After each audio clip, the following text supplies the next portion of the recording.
I think when we go through a traumatic situation, it's easier to change because in a way we're forced, right? Yes. Like if someone were to, let's say, if I was, let's take away from relationship, let's say if I was attacked in the street, right, on a specific route back home, I'm forced to change in a way that I would walk a different way home, Yeah. right?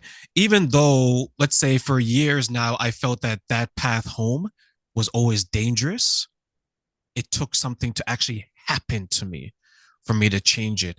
Similar to like relationships, it's, and we talked about this, right? Where I'm dating the wrong girl. I'm like my last 10 relationships, they all ended badly. At what point do I make the change and say, hey, the type of women that I'm looking for and or attracting isn't for me. I need to change something. Instead of me just sitting back and say, you know what, Sharma, no. The world needs to change. The world has to fit me, Yeah. right? Versus me fitting the world. You made a good point that I want to double back on when you mentioned online dating. I was I did online dating many years ago. I want to say maybe like 10 years, right? Okay. So yeah, so pretty much I guess when it was in like its infancy in a Yeah. bit. Yeah. And I do remember that it was unusual just because of the number of people that you could potentially meet or at least have a conversation with, right? I'm pretty much old school. If I were to go to a grocery store and have someone attractive, you have a conversation. Either it goes somewhere or it doesn't, right? But that's maybe one person, maybe two-person a day. Exactly. Online dating, you have hundreds Exactly.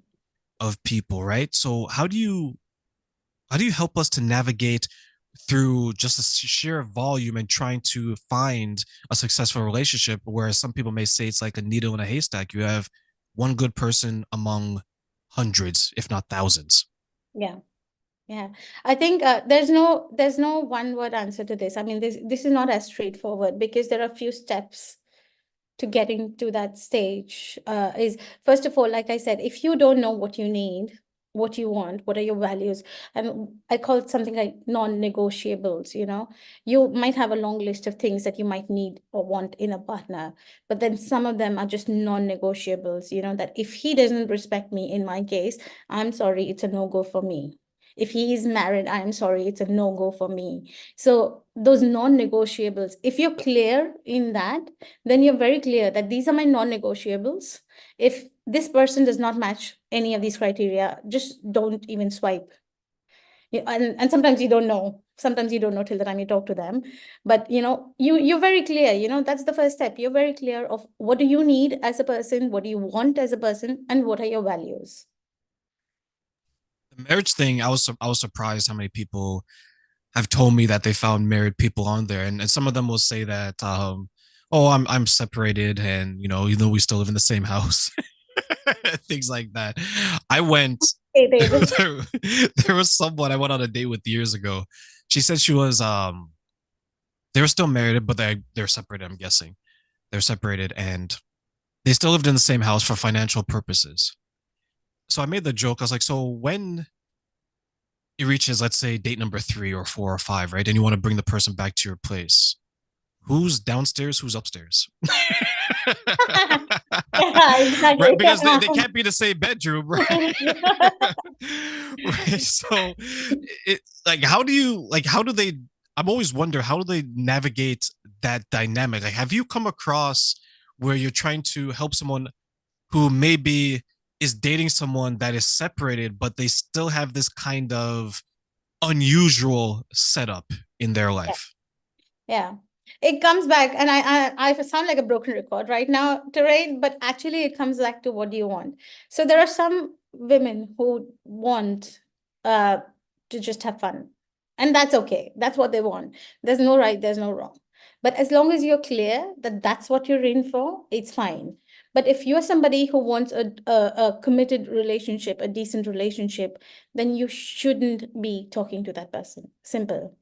I think it again comes back to what do you want? If this is what you want, this is your worth, then why are you even entertaining the thought of being with somebody who's already married, who doesn't know what his future with that relationship looks like? So in a way, you're the extra over here, and if you have enough self-worth, why would you want to be the extra? That's a good point. That's a good point. And I think that's something I wish I had like a universal answer to. Like, why would someone choose to be second place? Yeah. Right. And there's probably a number of reasons, right? The loneliness, Yeah. right? Like if I have a choice, I'm using you as an example. Let's say you are married, right? But you, for whatever reason, you're interested in things outside of your marriage. And I know that I've spent the last 10 years alone. I can't get a date. I haven't been intimate with someone. I can't remember the last time I hugged someone. And then you come along. I'm thinking, okay, there has to be a compromise somewhere. Do I compromise my morals and be with Shama because at least I'm around someone? Or do I continue to be alone in my cold bed, cold house, right? So I can see maybe that internal struggle with men and women who sometimes they get caught up because things are going so well and it's like hands off, right? It's hands free. We meet up when we can. There isn't any drama. You're not calling me all the time. I'm not texting you all the time. It seems on paper like an ideal situation, but the longer that goes, the higher the risk, right? The risk is only if that's not what you want. See, if you're fine with having fun, like you said, it's hands-free. It's easy. You know what the situation is. He knows what the situation is. It's working for both of you, fine. But if that's not what you want, eventually you want to be in a relationship, then why even go down that road? Why even give him 6 months? Why even give him 1 month? Forget 6 months. Why give that relationship so much time?